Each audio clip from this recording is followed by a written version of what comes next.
Taigo, T-Cross, T-Roc, Tiguan und Touareg. Die Volkswagen-SUV-Palette ist groß und sie wächst weiter.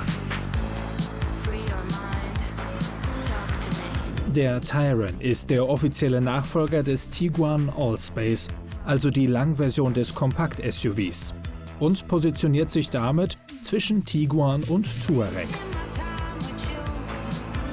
Na, wer blickt da noch durch? Keine Sorge, wir bringen Licht ins Dunkle.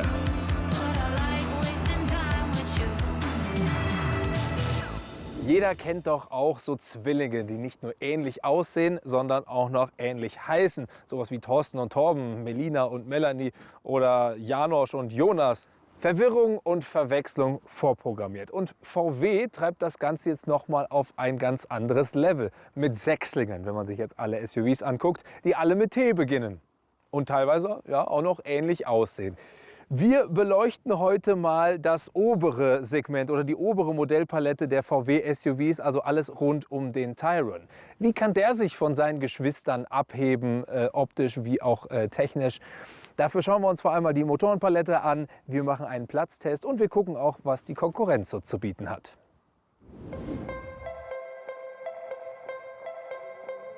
Unterwegs sind wir in Südfrankreich, nahe Nizza. Auf den kurvigen und nicht immer ebenen Landstraßen können wir einen guten Eindruck vom Komfort und Antrieb des Tayron bekommen.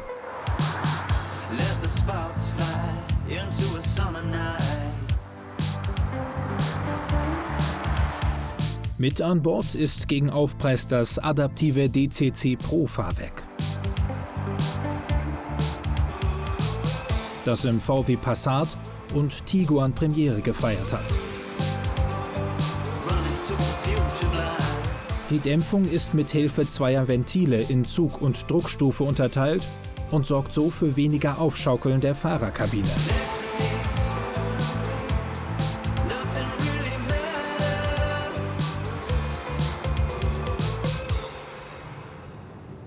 Also VW sagt, dass das Fahrverhalten ganz klar in Richtung Komfort und weniger in Dynamik ausgerichtet ist und das kann ich hier auch voll bestätigen. Also neben den Dämpfern DCC Pro ist auch die Lenkung und das Einlenkverhalten geht eher in eine komfortable Richtung. Das ist hier vielleicht auf diesen etwas kurvigen Straßen in Frankreich ein bisschen fordernd, nicht unangenehm, das wäre übertrieben, aber ein bisschen fordernd. Wenn ich jetzt auf weiten Strecken unterwegs bin, lange Autobahnfahrten oder so, ist das wunderbar angenehm. Dazu, Komfort kommt ja nicht nur über das Fahrwerk, sondern auch über zum Beispiel die Geräuschkulisse. Und wir haben hier wie im Passat auch eine Doppelverglasung mit einer Schutzfolie oder Dämmfolie in der Mitte. Das heißt, hier kommt wenig von außen ins Auto rein. Auf der Motorenseite bietet VW ebenso viel Auswahl wie an SUVs. Einstieg ist ein 150 PS starker Mildhybrid-Benziner mit 48 Volt Startergenerator. Zwei Turbobenziner mit 204 und 265 PS kommen serienmäßig mit Allrad und können Hänger bis zu 2,5 Tonnen ziehen.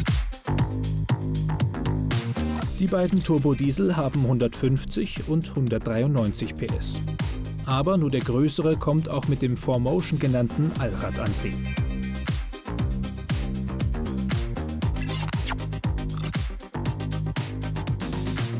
Mit 204 und 272 PS schließen die Plug-in-Hybride das Motorenangebot nach oben hin ab. Geladen werden kann mit bis zu 50 Kilowatt am DC-Lader.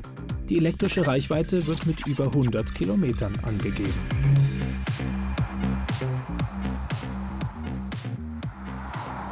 Gibt ja eine große Palette an Motoren. Wir haben jetzt mal den Diesel an Bord, und zwar der größere Diesel mit 142 kW, alias knapp 200 PS.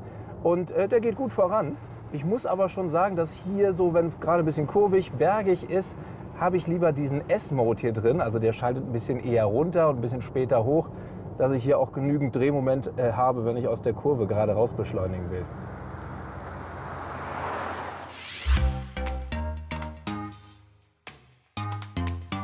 Der neue Name für den Tiguan Allspace-Nachfolger sorgt für mehr Eigenständigkeit. Aber wie eigenständig ist der Tayron optisch? Die Verwandtschaft zum Tiguan ist ihm auf jeden Fall deutlich anzumerken, gerade an der Front.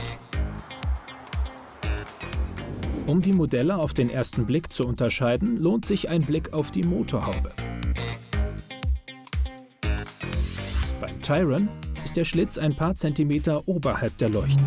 Beim Tiguan schließt die Haube mit den Leuchten ab. Eindeutiger ist da die Seitenansicht. Der große Bruder ist 25 cm länger, bei 11 cm mehr Radstand. Die Fenster- und Schulterlinie ist bei beiden Fahrzeugen verschieden.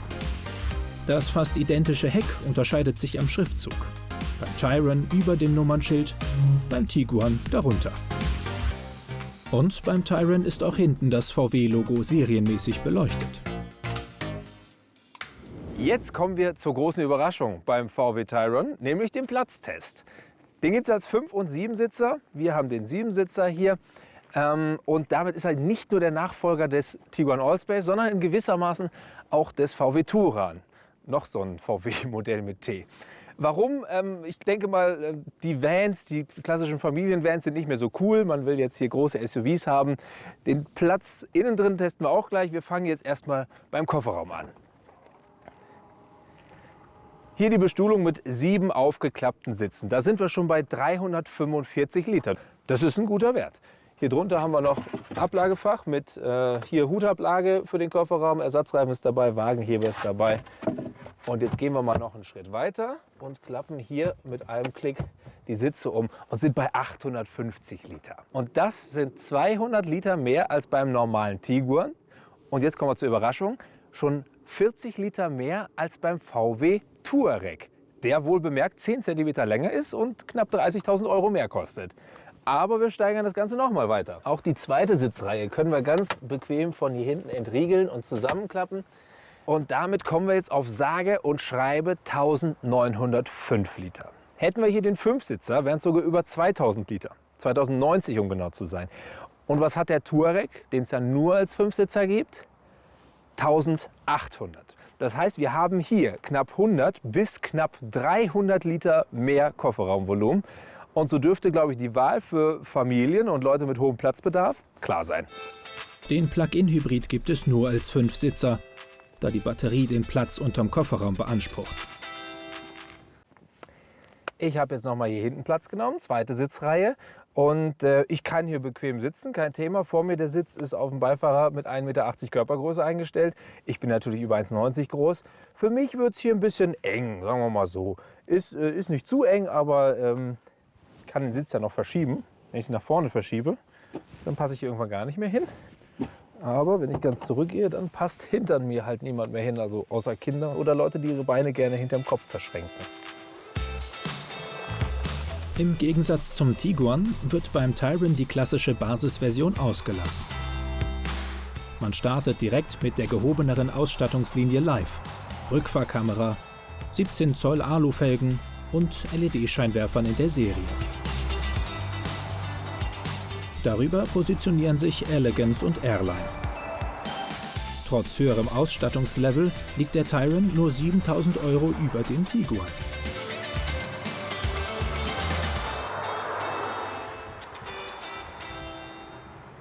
Das Interieur hier drin, ja, es ist natürlich typisch VW, aber es gefällt mir ganz gut. Wir haben sogar teilweise hier Echtholz-Applikationen im Dashboard vorne drin. Mittelkonsole ist sehr schön aufgeräumt, dadurch, dass der Wahlhebel, der Schalthebel hinter das Lenkrad gewandert ist. Ist eine kleine Umstellung, aber kriegt man schon hin. So die richtig coolen Gadgets hier im Auto, die kommen alle erst gegen Aufpreis. Wie zum Beispiel hier das große Display in der Mitte, 15 Zoll. In der Serie sind es aber immerhin 12,9, also eigentlich unwesentlich kleiner. Head-Up-Display haben wir hier dabei und über das Infotainment-System Discover kommen auch so Funktionen wie die Navigation hier rein. Sehr praktisch finde ich ein doppeltes Ladefach für 2 Smartphones und auch Sprachsteuerung ist an Bord und zwar mit ChatGPT-Einbindung. Können wir mal ausprobieren. Hallo Ida, welche 3 Konkurrenten vom VW Tayron haben auch 7 Sitze? Laut ChatGPT, einige Konkurrenten des VW Tiguan mit 7 Sitzen sind der Skoda Kodiaq, der Seat Tarraco und der Hyundai Santa Fe. Ah, okay. Dann schauen wir uns die doch mal genauer an.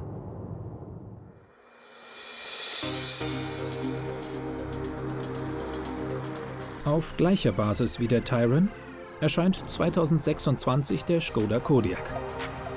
Mit aufgefrischtem Design. Die Motoren teilt er sich mit seinem Bruder aus Wolfsburg. Und Preise beginnen bei gut 44.000 € für den Mildhybrid mit 150 PS. 3.000 weniger als beim Tayron. Der Seat Tarraco wurde seit 2018 auf Basis des Tiguan Allspace gebaut, ist aber 2024 ausgelaufen. Nachfolger ist quasi der Cupra Terramar, der auf die gleichen Benzin- und Hybridaggregate setzt wie der Tayron, aber als reiner Fünfsitzer eher mit dem kleineren Tiguan vergleichbar ist.